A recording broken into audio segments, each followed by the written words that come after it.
Saudara, terima kasih Anda masih bersama kami dalam Berita Banten. Bagi Anda yang baru saja bergabung, kami hadirkan kembali 3 berita utama hari ini. Mayat remaja membusuk ditemukan di pinggir empang.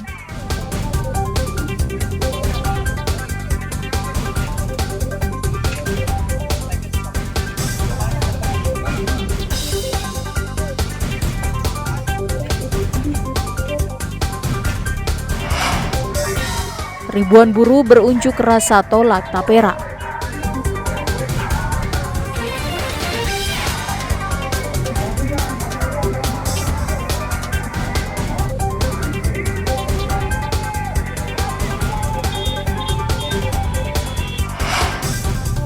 Protes warga dengan nada sindiran akibat jalan rusak tak kunjung diperbaiki.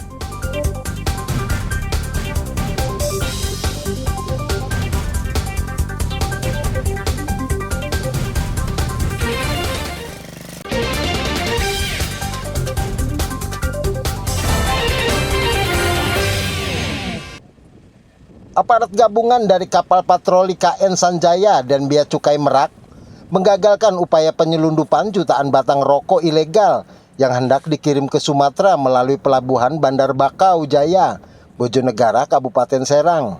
Pengungkapan penggagalan pengiriman rokok ilegal ini berkat informasi dari masyarakat tentang pengiriman rokok ilegal tanpa pita cukai yang berasal dari Kabupaten Sidoarjo, Jawa Timur, menuju ke pelabuhan Bandar Bakau Jaya yang diangkut menggunakan kendaraan truk kontainer.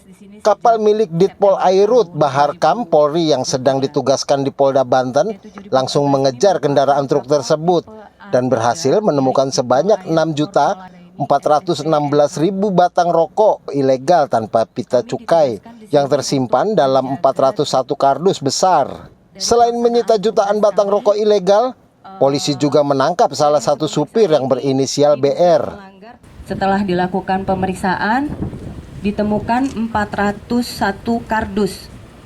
Itu berisikan kurang lebih sekitar 6.416.000 batang yang tanpa memiliki pita cukai. Kemudian truk tersebut kami amankan ke dekat kapal kami, kemudian dilakukan pemeriksaan lebih lanjut. Lalu perkara ini kami serahkan kepada pihak Kepabeanan Bea Cukai Merak untuk pengembangan lebih lanjut. Korpol Airut Baharkam Polri kemudian menyerahkan perkara tersebut kepada Kepabeanan Bea Cukai Merak. Dengan berhasil digagalkannya pengiriman 6 juta lebih batang rokok ilegal tanpa pita cukai, keuangan negara berhasil terselamatkan sebesar 6 miliar rupiah. Ariel Maranus dan Rico Alfredo melaporkan dari kota Cilegon. Anggota Subdit Tindak Pidana Tertentu Polda Banten menggerebek usaha penyuntikan gas LPG di Kecamatan Jombang, Kota Cilegon. Usaha ilegal ini sudah berjalan selama 8 bulan. Selain merugikan masyarakat, usaha ilegal ini juga membahayakan karena berada di tengah permukiman. Dalam kasus ini, polisi menetapkan 2 orang tersangka, yaitu pemilik usaha dan penanggung jawab usaha. Sedangkan 4 orang karyawan yang biasa ikut bekerja berstatus sebagai saksi. Saat menjalankan usahanya, pelaku biasa membeli gas subsidi ukuran 3 kg dengan cara membeli ke sejumlah warung dan agen yang berada di Kabupaten Serang dan Cilegon. Untuk tabung ukuran 12 kg biasa diisi dengan 4 tabung ukuran 3 kg. Sedangkan untuk tabung ukuran 50 kg dibutuhkan sebanyak 17 tabung ukuran 3 kg. Tabung gas hasil penyuntikan kemudian dijual ke sejumlah rumah makan dan usaha peternakan ayam di Cilegon dan Serang. Dengan harga yakni Rp200.000 untuk ukuran 12 kg dan Rp750.000 untuk ukuran 50 kg. Dalam sehari, pelaku mengaku mendapatkan keuntungan bersih sebanyak 13 juta rupiah. Mei kemarin sekitar pukul 14.00 berhasil mengungkap di daerah Cilegon, yaitu dengan mengungkap tabung dengan jumlah kurang lebih 570 untuk yang diamankan, baik tabung 3 kilo, 5,5, 12 termasuk 50 kilo. Kemudian omsetnya per hari diperkirakan kurang lebih 13 juta. Kalau 1 bulan jadi 390 juta. Jadi mereka operasi kurang lebih 8 bulan, dari keuntungan termasuk kerugian negara dalam 8 bulan ini kurang lebih 3 miliar rupiah. Pelaku memindahkan tabung gas dengan menggunakan selang dengan waktu 1 jam. Setelah itu langsung ganti tabung. Terus ini ditaruh es untuk apa? Buat Bau ya? nyedot yang dari 3 kilo ke 50 kilo. Supaya mengalir ya, supaya dingin, tidak panas, tidak meledak. Belajar dari mana? Jadi besok ya, 1 tabung 12 kilo ini membutuhkan berapa lama? Kalau yang 50 kilo membutuhkan tabung 3 kilo ini 17 tabung. Berapa menit ya? Satu pengisian berapa lama? Berapa lama waktunya? Kurang lebih 1 jam. 1 jam untuk yang 50 kilo ya? Akibat perbuatannya, pelaku akan dijerat dengan Undang-Undang tentang Migas dengan ancaman 6 tahun penjara dan denda sebesar 60 miliar rupiah.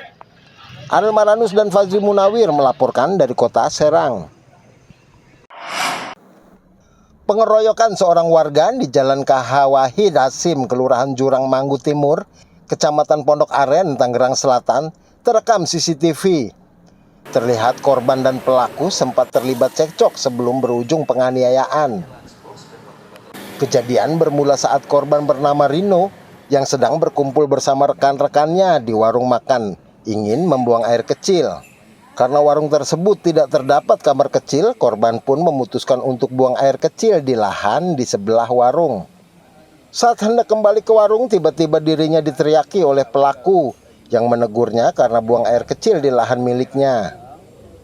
Korban pun meminta maaf atas perbuatannya dan membantah tuduhan pelaku hingga akhirnya cekcok pun terjadi. Perdebatan pun kembali terjadi sampai akhirnya korban dikeroyok hingga babak belur. Usai melampiaskan kemarahannya, para pelaku pun melarikan diri.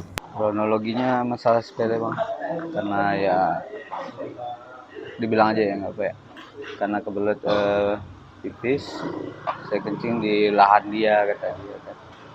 Jadi ya posisinya jauh dari rumah, dan karena dia nggak terima, dia maki-maki saya udah berusaha minta maaf, tapi dia nggak ngerespon permintaan maaf saya, dan dia manggil rombongan buat mukulin saya. Akibat pengeroyokan tersebut, korban menderita luka pada wajah dan tangannya. Korban pun sudah melaporkan peristiwa yang menimpa dirinya ke polisi. Namun saat berusaha dikonfirmasi, polisi belum bersedia memberikan keterangan resmi terkait dengan kejadian tersebut. Arel Maranus dan Syahbudin Atar melaporkan dari Tangerang Selatan. Informasi tadi mengakhiri jumpa kita dalam Berita Banten. Atas nama rekan redaksi yang bertugas, saya, Miselia Kartika, mengucapkan terima kasih atas kebersamaan Anda. Selamat beraktivitas dan sampai jumpa.